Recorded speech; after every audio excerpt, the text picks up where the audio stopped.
Confucius once said, education breeds hope, and hope breeds peace.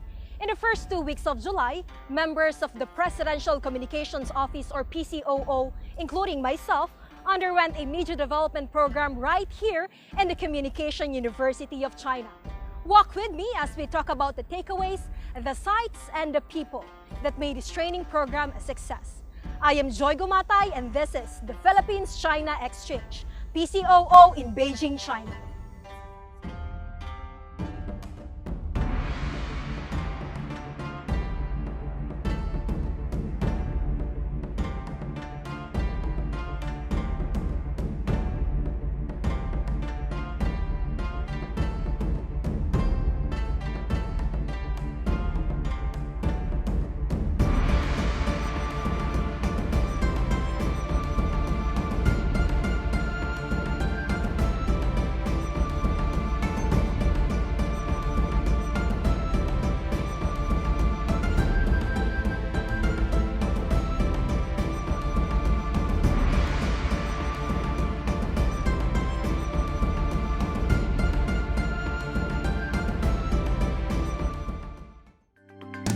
On the 14th of February 2017, a Memorandum of Agreement was signed between the China Radio International and the Presidential Communications Operations Office to signify partnership, deepen cooperation and exchange between the two parties in the field of audio, video, and new media production.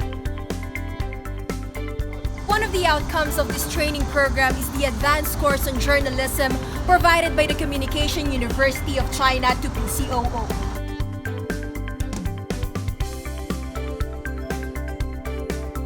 And from this program, we look forward to progressing and advancing with PCOO in bringing the best coverage to the Filipino people on ground, on print, online, and on air.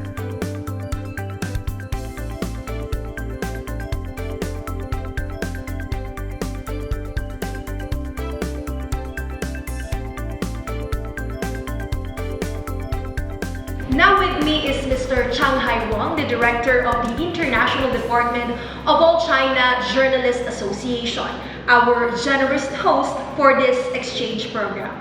Mr. Wang, first of all, I would like to express our utmost gratitude for this humbling opportunity. 我们也很高兴有这个机会能够在中国接待菲律宾媒体的同行们。 Mr. Wang, I would like to know what inspires the association to make this training program possible, to provide skills development training for Philippine media practitioners. 应该说这一次的这个培训的一个项目计划呢，实际上是根据两国应该说最高元首的这种双方的这种协议而达成的一个合作项目。应该讲我们这次呢，更主要的是我们承办这么一个活动。 目的是能够促进双方新闻界或者说更多的去了解对方的国家，然后通过这种方式来让民众呢更多的能够了解这是对方的国家，然后能够深化这种双方的传统友谊。 Thank you so much, sir. Thank you so much for this interview. From us here in PCOO to our host, the All China Journalists Association, our CSC professors, the volunteers, and all the heartwarming and loving people here in Beijing, China, we would like to say, 谢谢你们!